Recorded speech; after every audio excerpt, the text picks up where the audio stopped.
sans être à permanence opérationnelle. Quand nous décollons tous les jours sur nos missions d'entraînement en France, on peut être retaské, donc on peut changer de mission, être appelé par le CNOA pour effectuer une mission opérationnelle à tout moment au-dessus de la France. Pour permettre de réduire ces délais-là, utiliser directement un avion qui est en l'air plutôt que de faire décoller la permanence opérationnelle. Donc ça veut dire que n'importe quel vol au-dessus de la France, si on a les qualifications adéquates pour pouvoir faire ces missions-là, on peut être tasqué, changer de mission à n'importe quel moment. Bienvenue dans Défense Zone, le podcast qui traite des questions de défense et de sécurité. Dans ce nouvel épisode, nous partons à la rencontre d'un pilote de Rafale pour en savoir plus sur ce métier qui fait rêver, ainsi que les différentes missions et la réalité du métier de pilote de chasse. N'oubliez pas de vous abonner au podcast ainsi qu'à notre magazine papier en vous rendant sur le site défense-zone.com. Nous vous souhaitons une bonne écoute. Bonjour mon lieutenant, est-ce que vous pouvez vous présenter ? Bonjour, donc je suis le lieutenant Romain. Je suis pilote de chasse à l'escadron de chasse 2-4 Lafayette, à Saint-Dizier. Je suis arrivé à Saint-Dizier il y a 4 ans à peu près. Et je suis depuis quelques mois sous-chef de patrouille. Donc leader d'une patrouille de 2 avions de chasse. C'est quoi votre parcours juste avant ça ? Je suis rentré dans l'armée de l'air et de l'espace en 2015 en tant qu'officier du personnel navigant. Mon parcours, il a été pendant 1 an et demi, j'ai fait mes classes et mes entraînements initiaux au pilotage sur des avions basiques, type avion d'aéroclub. Et à l'issue, je suis parti à Cognac pendant environ 2 ans, où ma spécialisation s'est orientée vers l'aviation de chasse. Donc j'ai fait du Grop 120, puis de l'Epsilon. Les missions ont évolué et ont été de plus en plus complexes pour se rapprocher sur des missions qui se rapprochent de celles qu'on peut avoir sur avion de chasse. À l'issue, je suis parti à Tours, une base qui n'habite aujourd'hui plus d'avions école. Mais avant, en 2018, quand j'y suis allé, il y avait des Alpha Jet, ancienne génération. J'ai été macaronné à Tours, donc j'ai reçu mon brevet de pilote de chasse à ce moment-là. Et je suis parti à Cazaux, encore pendant 1 an environ, pour effectuer ma transition opérationnelle sur Alpha Jet de nouvelle génération. C'est pendant cette période-là, à la fin de cette période-là, que nous avons eu notre mutation définitive en escadron de chasse, où nous avons pu émettre nos vœux pour choisir l'un des escadrons de chasse que nous préférions. Et en fonction des besoins de l'armée de l'air, nous avons été envoyés dans tel ou tel endroit. Et donc j'ai été envoyé à Saint-Dizier, à l'escadron de chasse de 4 Lafayette, pour évoluer sur Rafale biplace.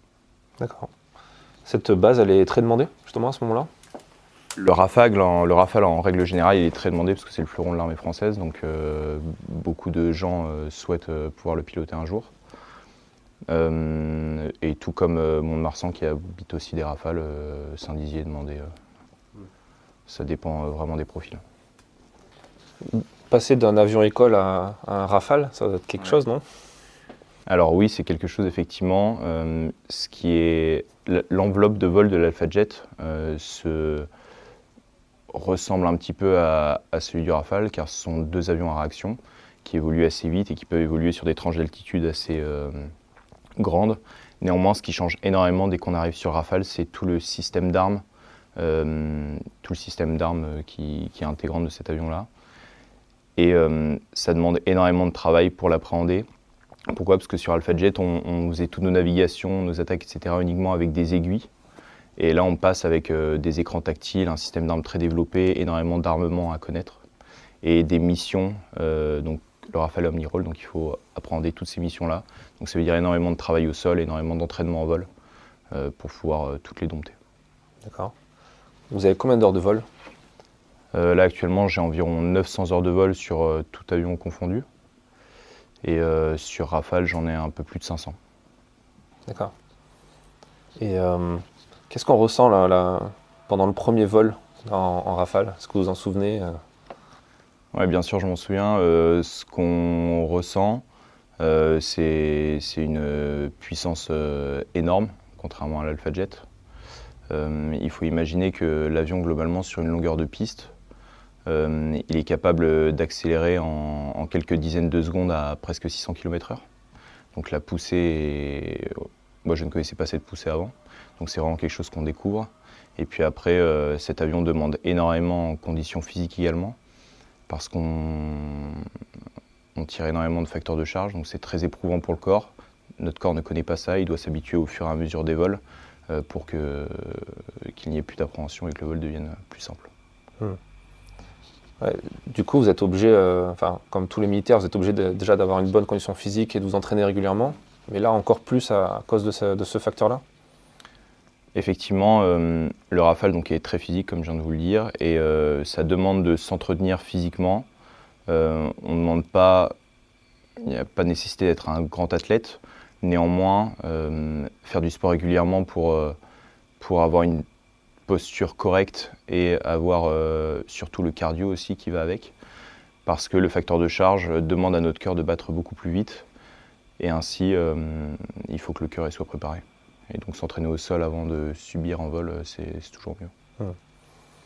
Sur certaines missions, vous êtes amené aussi à rester en l'air assez longtemps, notamment lors d'exercices comme par exemple l'exercice poker, où il y a plusieurs heures de vol.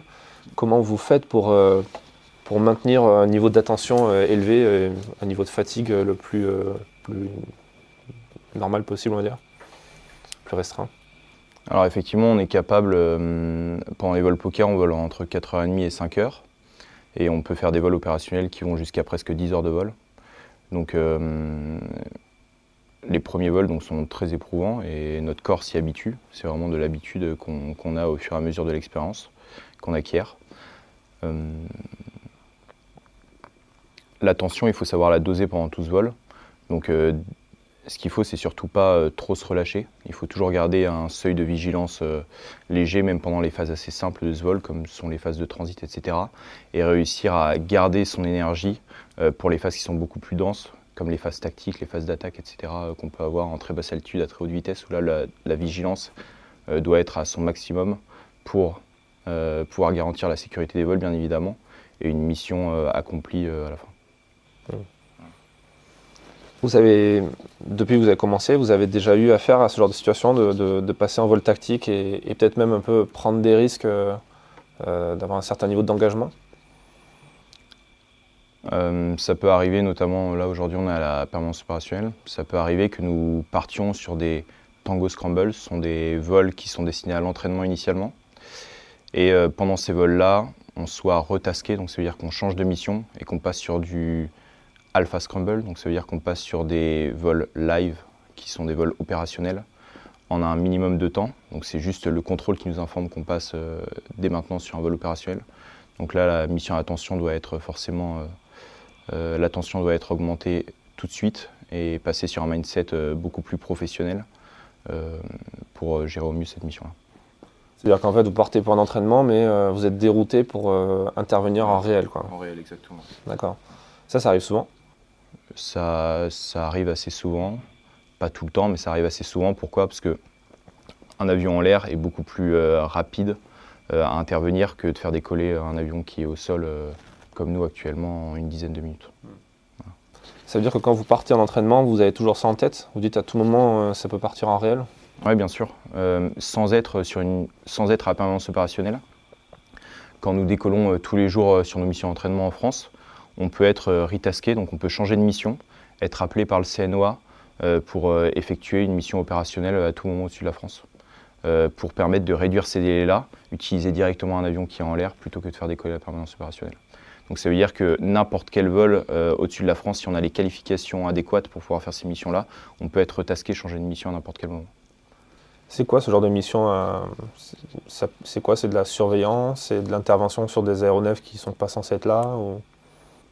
Alors, c'est rarement des aéronefs qui ne sont pas censés être là. C'est souvent des pannes, que ce soit mineures ou majeures, sur un avion n'importe lequel, ou alors des avions type aéroclub ou plus légers qui sont en détresse et qu'il faut aller aider, rassurer un maximum et les ramener en toute sécurité. Voilà. D'accord. Vous avez pu partir en opération sur Chamal par exemple? Oui, je suis parti sur Chamal 2 fois, une fois sur un mandat depuis les Émirats Arabes Unis et une fois sur un mandat depuis la Jordanie.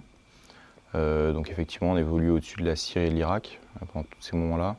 On fait des missions de emergency CAS, donc ça veut dire qu'on est en l'air équipé de bombes pour pouvoir aider les forces au sol si elles en ont besoin, si elles sont prises à partie. On fait également beaucoup de missions de reconnaissance avec les nacelles de Roko-NG qu'on met sous l'avion, qui nous permettent de faire des prises de vue et de donner du renseignement à nos états-majors pour pouvoir préparer des prochaines missions ou pour juste maintenir l'ordre de bataille et continuer à comprendre ce qui se passe sur le territoire. Voilà. En plus de tout ça, bien sûr, on a fait les vols récemment de réassurance au niveau de l'OTAN. Donc on a fait des vols sur tout le flanc est de l'Europe. Voilà, c'est également des missions opérationnelles sur lesquelles on travaille tous les jours. D'accord. Ça doit être super intéressant de partir comme ça pendant plusieurs mois en opération extérieure, vivre sur place, déclencher des missions dans ce genre de pays. Ce qui est incroyable en mission extérieure, effectivement, c'est qu'on se retrouve avec un noyau de personnes beaucoup plus petit qu'une base aérienne actuelle. Et ça nous permet donc déjà de pouvoir apprendre des métiers de tout le monde, avoir une symbiose beaucoup plus forte qu'on peut l'avoir en métropole. Et effectivement, il y a cette saveur d'être toujours dans le côté opérationnel et du coup de se dédier à 100% sur les missions opérationnelles, ce pourquoi on s'entraîne tous les jours en métropole. Le métier de pilote, c'est un des métiers qui fait le plus rêver les jeunes. Est-ce que vous, c'était quelque chose que vous vouliez faire depuis tout petit, devenir pilote ? Alors moi, honnêtement, j'ai toujours rêvé d'être pilote, effectivement. Pas forcément pilote de chasse, parce que j'ai toujours cru que c'était un métier qui était impossible à réaliser. Et c'est en me baladant sur les forums de métiers que j'ai croisé un militaire et je me suis dit, bon, je vais essayer, qui ne tente rien à rien. Mais j'étais persuadé que j'y arriverais jamais, parce que ça me paraissait tellement impossible. Et finalement, en faisant les qualifications, etc., enfin, en faisant les différentes sélections, ça a mené à son terme et j'en suis très content, effectivement. D'accord. Ouais, comme quoi, faut tester, quoi. Ouais, comme quoi, la première des choses à faire, c'est essayer d'oser et qui vivra verra. Peut-être que ça a marché et pour moi, ça l'a été, donc je suis très content. Il faut être bon à l'école, il faut être bon en maths. Il y a plein de clichés quoi, sur ça, sur ce métier-là. Non, il ne faut pas forcément. Alors moi, je fais partie de la filière donc européenne, comme je vous l'ai dit. La filière européenne, tous les tests de recrutement sont basés surtout sur du psychotechnique, psychomoteur. Donc on va rechercher vraiment les qualités pour être un bon pilote. La filière d'officier de carrière, elle est différente parce qu'il faut faire maths sup, maths spé. Donc là, il faut vraiment avoir un niveau excellent en maths, physique, etc. La filière officier sous contrat, moi, j'ai fait les sélections à 17 ans et demi. Donc j'étais très jeune, je suis rentré dans l'armée à 18 ans. Je pense que j'étais assez bon à l'école, néanmoins j'avais pas mal de personnes dans ma promo qui étaient loin d'être bons à l'école, voire ils pouvaient être nommés comme des cancres. Et leur carrière s'est très bien passée, actuellement ils sont aussi pilotes de chasse sur d'autres bases aériennes. Donc c'est vraiment pas ce qu'on recherche, on demande de la vivacité d'esprit, avoir des raisonnements qui soient clairs et rapides, mais savoir faire une intégrale, c'est pas du tout ce qui est recherché pour être un pilote de chasse. Ouais. Il y a des calculatrices pour ça de toute façon. Toujours dans l'image de ce métier qu'on a depuis l'extérieur, hein, quand on voit les films Top Gun, etc., on a l'impression que le métier de pilote, c'est fait pour des gens qui ont parfois un ego important, qui sont un peu comme des forces spéciales, des mâles alpha. Est-ce que c'est le cas ? Est-ce que c'est une image que vous aviez vous-même quand vous êtes lancé ? Et est-ce que c'est réel ? Est-ce que, avec le recul, qu'est-ce que vous en pensez de ça ? Effectivement, c'est un cliché, effectivement, mais un escadron de chasse, c'est un environnement très particulier. C'est un environnement où on est très peu. Tout le monde se connaît, on doit se faire énormément confiance, parce qu'on fait des missions à risque et l'exigence demandée est énorme. Et du coup effectivement, pour intégrer cette meute, on parle souvent de meute en escadron de chasse, pour intégrer cette meute, il faut faire ses preuves pendant toute sa première année où on est pilote en instruction. Et pendant toute cette première année, au niveau de notre comportement, il faut faire ses preuves. Le comportement, c'est très important dans l'escadron de chasse, il faut savoir rester à sa place. Il faut savoir faire ses preuves au niveau des vols, bien sûr, il faut être bon en vol. Et il faut également savoir travailler, savoir se remettre en question. Et on dit toujours que pour être un bon pilote de chasse, il faut à minima avoir deux de ces trois spécificités. Si on n'a pas deux de ces trois spécificités-là, on n'arrivera jamais à percer, à être un bon pilote de chasse, et ce sera compliqué pour nous d'avancer et de réussir à survivre dans cet environnement-là. Mais ça demande aussi une forme de confiance en soi plus que la normale, non, de se dire, vous êtes quand même aux commandes d'un avion qui vaut plusieurs millions. Il y a une grosse responsabilité. Alors il faut avoir une bonne confiance en soi, c'est vrai. Il faut aussi avoir une très bonne gestion du stress. Toute la phase d'entraînement, d'école, etc., on y passe et on y est soumis. Donc forcément, si on n'a pas ces qualités-là, c'est compliqué d'arriver jusqu'au bout. Il faut vraiment bien savoir mesurer ce stress-là, savoir le gérer. Et si on n'y arrive pas, malheureusement, c'est vrai que c'est compliqué d'arriver au bout de la formation et d'arriver en escadron de chasse. Comment vous gérez votre stress, vous, personnellement ? Personnellement, je ne suis pas un très grand stressé. Ouais. Je suis vraiment pas un grand stressé, donc je ne serais pas la bonne personne pour vous expliquer comment je le gère. Et est-ce que du coup, au contraire, des fois, vous êtes obligé de vous stresser un peu pour être plus alerte ? Ou il n'y a pas besoin non plus ?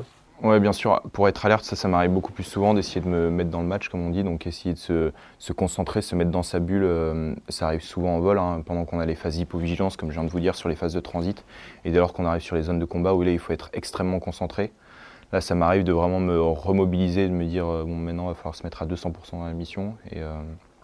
Et voilà, prendre quelques petites secondes pour vraiment se mettre dans le match et faire la meilleure mission possible. C'est bien, on a les bruits ambiants qui montrent qu'on est on est vraiment pas loin de la piste. Votre métier de pilote, il impose vous l'avez dit, de savoir prendre des décisions aussi assez rapidement. Comment on fait comment on travaille ce genre de choses ? Parce que c'est pas forcément quelque chose d'inné, surtout quand on est jeune aussi au début. Comment on fait pour apprendre à prendre de meilleures décisions et très vite ? Alors effectivement, c'est loin d'être inné. Comme je vous l'ai dit, ces décisions-là, on nous l'apprend à prendre des décisions rapidement, on nous l'apprend dès le début en formation. On commence sur des avions qui évoluent très lentement, à 120 nœuds, puis nos avions, ils accélèrent progressivement en vitesse. Et du coup, toutes nos décisions doivent évoluer aussi vite que l'avion, lui, évolue. Parce que c'est souvent ça qui est facteur, c'est qu'évoluer sur un avion qui avance à près de 1000 km/h, voire plus, forcément la contrainte temporelle se réduit. Et c'est pendant toute cette phase de formation-là, on apprend à améliorer notre décision, à la rendre plus rapide, plus efficace et à savoir prendre les bonnes. La spécificité de cette base, la base 113, c'est la question du nucléaire, la dissuasion nucléaire. Vous avez beaucoup de formations pour ça. Comment vous appréhendez une mission potentielle de dissuasion nucléaire ? Dans quel état d'esprit vous êtes, vous mettez et comment vous voyez les choses ? Je pense que c'est très compliqué de pouvoir répondre à cette question tant qu'on ne l'a pas vécu. Parce que tout le monde s'imagine, tout le monde se prépare, mais tant que le jour ne vient pas, c'est très compliqué de s'y préparer. Néanmoins, sur tout l'aspect technique, entraînement, on y est fortement préparé. C'est notre mission principale à Saint-Dizier. Donc c'est la mission pour laquelle on s'entraîne le plus. Et sur le côté vraiment psychologique, on y pense, on en parle entre nous, mais de là à savoir exactement comment on va réagir le jour J, je pense que c'est très compliqué de le savoir. Et vous en parlez entre vous aussi c'est peut-être des gens qui ont été avant vous dans la situation de... Pour pas le faire, parce qu'on ne serait pas là pour en parler, mais en tout cas pour se préparer de façon un peu plus active. J'ai pas eu la chance de pouvoir parler à des vieux pilotes qui ont eu des situations comme ça où il y a eu des vraies montées en puissance nucléaire. Donc non, je ne pourrais pas répondre à cette question malheureusement. Est-ce que dans un contexte actuel qui est de plus en plus tendu, où on en parle de plus en plus, est-ce que vous, ça vient vous affecter en quelque sorte, ou est-ce que le carcan de la, comme vous l'avez dit, de la logistique qu'il y a autour, le fait qu'il y ait des procédures et que vous drillez régulièrement, ça n'impacte pas ? Effectivement, ça impacte très peu. Ça impacte très peu parce que nous, notre entraînement n'a pas du tout changé. On s'entraîne toujours aux guerres de haute intensité, on s'entraîne toujours à la dissuasion nucléaire. Donc dans notre mindset, nos entraînements, il n'y a absolument rien qui n'a changé, si ce n'est qu'on s'entraîne toujours de la même manière. Quand vous avez été pour la première fois en opération et que vous avez été amené à faire des vols opérationnels où il fallait faire de l'appui au sol ou ce genre de choses, est-ce que c'est pareil, il y avait une forme d'appréhension, ou est-ce que dans votre tête c'était assez clair sur les procédures sont comme ça, je suis entraîné pour ça ? On est entraîné en France même si on s'entraîne à tirer de l'armement de manière fictive, on s'entraîne aussi à tirer de l'armement de manière réelle sur des champs de tir. Et comme on l'a dit tout à l'heure, on s'entraîne tellement régulièrement et tout est tellement bien drillé qu'au final, quand on arrive en opération extérieure, bien sûr, il y a l'environnement qui change, mais on se rattache très vite à notre entraînement, ce qui fait qu'on n'a pas forcément de surprise plus que ça, et tout se passe de manière plus ou moins nominale. Et après coup, au retour de mission, il n'y a pas de... Est-ce que vous passez par un sas de décompression comme l'armée de terre quand ils rentrent d'opération extérieure? Ou vous rentrez directement ici et puis ça reprend comme d'habitude? Non, il n'y a plus de sas de décompression, du moins moi je n'en ai pas connu. Pourquoi? Parce que la guerre a beaucoup baissé en intensité, je parle notamment de Chamal, et bien heureusement. Donc non, on ne fait pas face à des sas de décompression. Néanmoins, je pense que s'il y en a qui en auraient besoin, ils pourraient en avoir. Donc voilà. Après, il faut refaire sa place. C'est bizarre les premiers retours d'opération extérieure où la vie a continué de manière normale, où on retrouve notre conjointe, etc. à la maison. Il faut réussir à refaire sa place et chacun a sa propre manière de faire. Mais il faut se faire tout petit quand on rentre de mission et reprendre ses marques petit à petit. C'est pas difficile ce décalage entre la réalité que vous venez de vivre dans un pays qui est en guerre, où vous êtes un peu le premier spectateur de toute cette souffrance, et revenir dans un cadre beaucoup plus normal pour vous ici en France? Parce que c'est vrai qu'on a eu dans le podcast, on a interrogé pas mal de gens sur cette question-là, et notamment un ancien des forces spéciales qui disait que en quelques heures, quasiment, il passait d'une patrouille dans le désert au RER de Paris, quoi. Enfin, bon, on se comprend, mais et du coup, là, le choc parfois est assez impressionnant. Je pense qu'on est beaucoup moins affecté que les forces spéciales à ce niveau-là, parce qu'effectivement, on survole des théâtres de guerre, etc., mais on voit la guerre d'un peu plus loin que les forces spéciales, parce que forcément, on est à quelques kilomètres d'altitude au-dessus de ce qui se passe réellement. Donc je pense que ça, c'est plus facile à se faire. Et en plus de tout ça, nous, on a la chance de pouvoir garder le lien avec la famille pendant qu'on est en opération extérieure. On n'est pas comme des terriens sur le terrain sans téléphone pendant des jours et des jours. Nous, ce qui est plus compliqué, je dirais, c'est qu'on arrive à garder ce lien-là avec la France. Mais par contre, dès lors qu'on part en vol, là, il faut réussir à se concentrer et à oublier tous les soucis et un peu notre double vie de gérer les problèmes en opération extérieure, gérer les problèmes qui se passent à la maison et de savoir vraiment oublier tout ça, se mindsetter et se concentrer sur la mission, ne plus du tout penser à ce qui se passe en métropole lorsqu'on est en l'air pendant ces 5 heures de vol. Et une fois qu'on est rentré, faire un beau débriefing, vraiment terminer toute notre partie opérationnelle, parce qu'elle ne se termine pas juste une fois qu'on a posé les roues, elle se termine une fois que tous les comptes rendus sont faits. Et à partir de ce moment-là, effectivement, on peut se retrouver cette double casquette-là. En fait, c'est surtout cette double casquette-là qu'on a, nous, en tout cas, pilote dans l'armée de l'air, sur les théâtres actuels. D'accord. C'est un peu comme l'analogie qu'on pourrait faire entre le fait d'avoir le vertige quand on a le sol très proche, et en fait, quand on est dans un avion, on n'a plus cette sensation de vertige, d'être loin. Exactement. D'accord. C'est pas compliqué, justement, au niveau vie de famille, le fait d'être mobilisable très rapidement, sur court préavis, partir en opération. Est-ce que c'est compatible avec une vie de famille? Bien sûr, c'est compatible avec une vie de famille.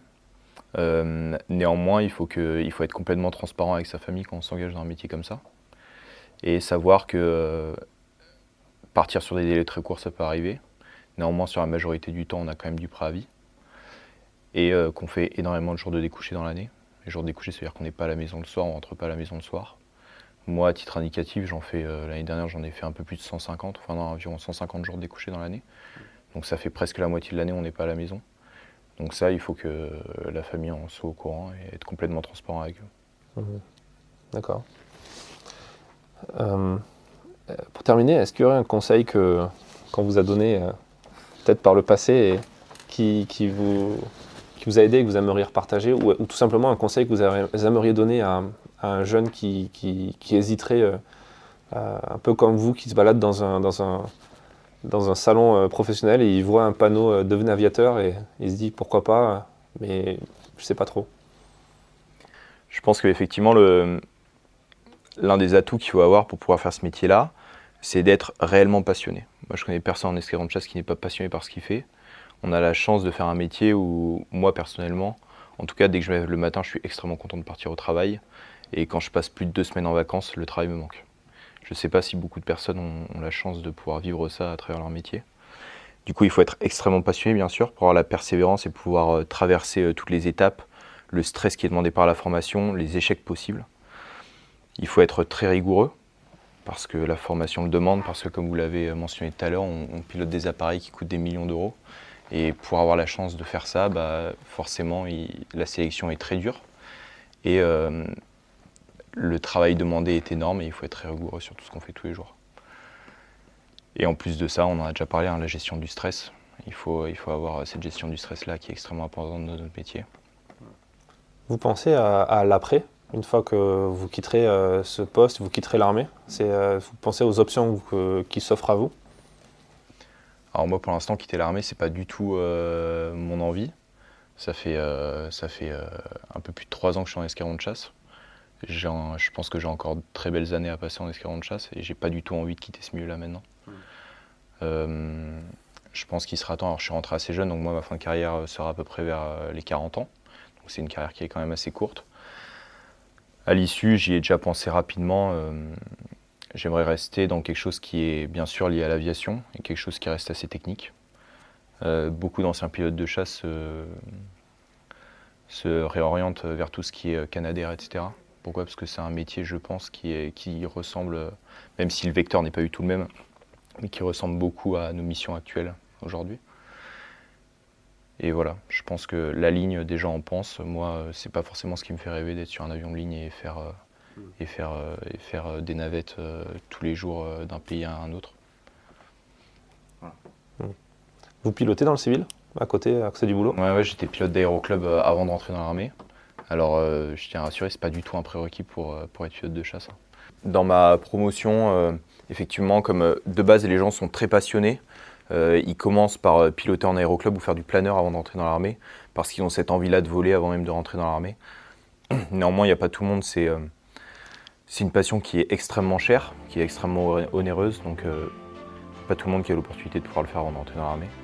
Et moi, j'ai beaucoup de collègues qui sont en escadron de chasse aujourd'hui et qui n'avaient jamais touché un avion avant d'entrer dans l'armée et pour qui la formation se passe très très bien. Merci pour cet échange et bonne mission et à bientôt. Merci beaucoup. Merci d'avoir écouté cet épisode jusqu'à la fin. S'il vous a plu et que vous voulez soutenir notre travail, abonnez-vous à notre magazine en vous rendant sur le site défense-zone.com. À très vite pour un prochain épisode du podcast.